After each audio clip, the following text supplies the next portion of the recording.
Sejam todos bem-vindos para o momento de reflexão do Prosebem. Participamos do NEP Bezerra de Menezes, filiado ao Prosebem, que é o Pronto Socorro Espiritual Bezerra de Menezes, e hoje estudaremos o Evangelho de Lucas, capítulo 2, versículos 21 a 24, com o tema Apresentação de Jesus no Templo.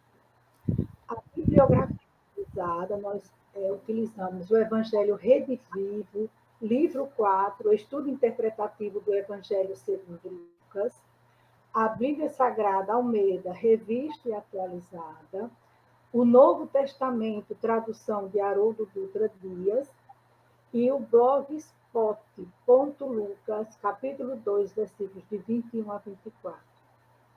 Em teu nome, Jesus, e dos benfeitores espirituais, mas, sobretudo, em nome de nosso Pai de amor e de misericórdia, iniciamos o nosso estudo de hoje. E assim a gente inicia, amados irmãos. A Sagrada Família cumpria todas as organizações prescritas. Mas antes, amados irmãos, nós vamos ler o Evangelho de Lucas, a apresentação de Jesus no templo. Capítulo 2, versículos de 21 a 24. Versículo 21. Quando se completaram os 8 dias para circuncidá-lo, foi-lhe dado o nome de Jesus, conforme fora chamado pelo anjo, antes de ser concebido no ventre. Versículo 22. Quando se completaram os dias para a purificação deles, segundo a lei de Moisés, conduziram-no para Jerusalém, a fim de se apresentar ao Senhor. Versículo 23. Segundo o que está escrito na lei do Senhor, todo macho que abre o útero será chamado santo para o Senhor. Versículo 24. Para oferecer sacrifício, segundo o que está dito na lei do Senhor, um par de rolinhas ou 2 filhotes de pombas. Apresentação de Jesus no templo, do livro Novo Testamento, de Haroldo Dutra Dias. Vamos agora conversar um pouquinho, sobre exatamente esses versículos, que é a apresentação de Jesus no templo e a circuncisão também de Jesus. Nós vamos observar que a Sagrada Família cumpria todas as ordenações prescritas pela religião e cultura judaica, ainda que o Cristo tenha destacado continuamente a necessidade de servir a lei de Deus. Assim, o mestre Nazareno ele foi submetido à circuncisão e à apresentação no templo em Jerusalém. Somos convidados a meditar, refletir, a partir da passagem de Lucas, capítulo 2, versículos de 21 a 24, a qual narra o processo de circuncisão de Jesus e a apresentação do menino Jesus no templo. Vamos começar falando um pouquinho sobre a circuncisão. A circuncisão não foi invenção dos hebreus, porque esta já era conhecida entre os povos com os quais o povo hebreu teve contato. O que é próprio dos hebreus foi ter assumido este rito como símbolo da aliança com Deus e da santidade de Israel entre as nações. A carne do hebreu circuncidada é o sinal da aliança mantida e, portanto, do direito das promessas feitas por Deus a Abraão. E é também um título para o exercício do culto. Êxodo, capítulo 2, versículos de 43 a 44. É, em suma, um sinal de pacto com Javé. A lei da circuncisão é descrita meticulosamente em Jeremias, capítulo 17. É preciso afirmar que a circuncisão de Jesus não pode ser considerada somente como uma circunstância que permitiu de introduzir uma ação importante na sua vida, ou seja, de dar-lhe o nome de Jesus, embora reconhecendo a ênfase sobre a imposição do nome. Sem dúvida, Lucas não inseriu o rito da circuncisão simplesmente como uma notícia de crônica, e nem quis com isso enfatizar a solidariedade de Jesus com o gênero humano, enquanto esta verdade já estava presente na encarnação. Também não é específico da circuncisão de Jesus a sua inserção na descendência de Abraão, porque esta podia também ser dada para estrangeiros, como possibilidade para que participassem do culto. Gênesis capítulo 17, versículo 12, Êxodo capítulo 12, versículo 48. Muito mais porque Lucas relata que Maria era esposada com um homem chamado José, da casa de Davi. A circuncisão tornou Jesus súdito da lei. Ele se submeteu à lei. Ela o envolveu na aliança, mostrando que ele é o sim das promessas de Deus. A circuncisão, na ótica de Lucas, foi o momento histórico no qual o nome de Jesus tornou-se Mysterium Salutis, ou seja, mistério da salvação. De fato, ele interpreta este evento no seu significado salvífico através da ligação com o nome de Jesus. Ele enviou a sua palavra aos filhos de Israel, anunciando-lhes a boa nova da paz por Jesus Cristo. Atos dos Apóstolos, capítulo 10, versículos 36. A eficácia do nome Jesus tem aqui o seu início e todo o seu significado e, consequentemente, a sua missão de salvador da humanidade.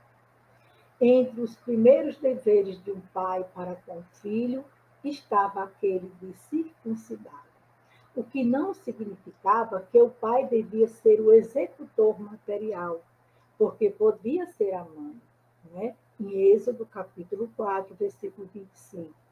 Ou normalmente, dada a delicadeza do intervento, era a atribuição de uma pessoa capaz, conhecida como Moel, que é o circundante.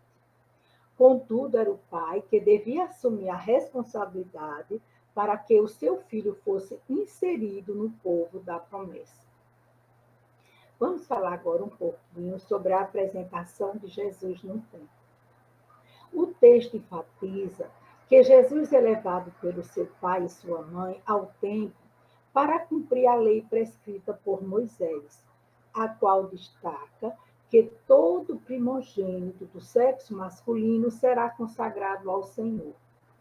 Essa consagração retoma a narrativa do Êxodo, no capítulo 13, versículo 1 e 2, que diz: Javé falou a Moisés: consagre a mim todo primogênito dos filhos de Israel, os que por primeiro saem do ventre materno. Eles serão meus, tanto os dos homens quanto os dos animais. Então, a referência que Lucas faz no trecho em que focaliza a narrativa da infância de Jesus mostra claramente o cumprimento do Antigo Testamento, Lucas capítulo 2, versículos de 22 a 24. Aliás, como já afirmamos, Jesus reconhece a autoridade do Antigo Testamento e vê o objetivo da sua missão e o cumprimento de todo o Antigo Testamento, onde ele diz: não vim para abolir a lei e os profetas, mas para cumpri-la. Mateus capítulo 5, versículo 17. O Antigo Testamento era um tempo de espera que culminou com a vinda de Jesus, o Filho de Deus, cumprindo tudo o que estava prometido. A atenção que o evangelista Lucas coloca no cumprimento segundo a lei mostra a sua preocupação de mostrar como o ingresso de Jesus no templo é o cumprimento do esperado dia de Javé, caracterizado por uma purificação e de uma excepcional oferta que é o próprio Jesus, De fato, Lucas serve-se do rito de purificação da mulher que dava à luz conforme era estabelecido pela lei de Moisés, que toda mãe, após o parto, era obrigada a apresentar-se no templo para purificar-se. pois a mulher, após dar à luz, era considerada impura. Levítico, capítulo 12, versículos de 2 a 4. Para os exegetas, a cerimônia da purificação de Maria é considerada por Lucas como uma simples moldura histórica, na qual ele inseria um quadro muito importante, sublinhando a excepcional santidade da oferta de Jesus. Então, conforme o livro do Levítico, na lei de Moisés continha 3 prescrições: a purificação da mãe, depois de 40 dias do nascimento do filho, a consagração a Deus de cada primogênito, seja ele homem ou animal, e o resgate de cada primogênito. Êxodo, capítulo 13, versículos 2 e 3.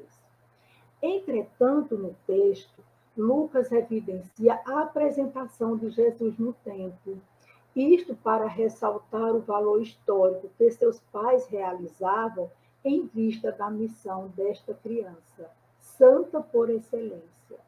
Ele é um consagrado a Deus de maneira única e com uma especial consagração. O evangelista Lucas, ele descreve que, concluídos os dias da sua purificação, segundo a lei de Moisés, levaram-no a Jerusalém para a apresentação do Senhor, conforme o que está escrito na lei do Senhor. Todo primogênito do sexo masculino será consagrado ao Senhor. E para oferecer o sacrifício prescrito pela lei do Senhor, um par de rolinhas ou 2 pombinhos. Lucas, capítulo 2, versículos de 22 a 24. Portanto, o primeiro objetivo que Lucas coloca para a viagem da Sagrada Família a Jerusalém é para apresentar o Senhor, o menino, o primogênito de Maria. Cumpriu-se assim, segundo o Antigo Testamento, o próprio autor do resgate, né? O estabelecido na lei de Jesus, com isso este rito não era mais para ele, um simples homem sujeito a ser resgatado, mas Jesus era o próprio autor do resgate. Aqui está também mais um motivo do que porque Lucas omite o referimento ao resgate, embora José certamente o pagou, pois este era uma obrigação do pai. José, com suas próprias mãos e plenamente consciente dos mistérios, ofereceu e consagrou a Deus, sobre o altar do templo, o menino Jesus. Né? E aqui nós vamos finalizar com essa mensagem que ela está no livro Rede Vivo, Lucas capítulo 4. Ela diz assim: as expressões ritualísticas, principalmente as que prescrevem sacrifícios de animais, não apresentam significado nem relevância atualmente. Contudo, por integrarem as tradições culturais dos povos, devem ser respeitadas. O Evangelho e os postulados espíritas ensinam que os sacrifícios devem ser entendidos não como ação material, mas moral ou espiritual, conforme ensina Allan Kardec. Os judeus ofereciam sacrifícios materiais. O cristão não oferece dons materiais, já se espiritualizou o sacrifício. Mesmo assim, o preceito ganha ainda mais força. Ele oferece sua alma a Deus e esta alma tem de ser purificada. Assim, o sacrifício que Deus espera do ser humano é o esforço que ele pode entregar para desenvolver virtudes, combatendo as próprias imperfeições ou as más tendências. Né? Então, o combate ao egoísmo e ao orgulho, duas chagas da humanidade, transforma-o pouco a pouco em pessoa de bem, sobretudo pela prática da caridade e do amor ao próximo. E assim, amados irmãos, finalizamos hoje o nosso estudo de hoje. Eu quero agradecer a presença de vocês, muito obrigada, que Deus nos abençoe e até uma próxima vez, se Deus assim permitir, que assim seja.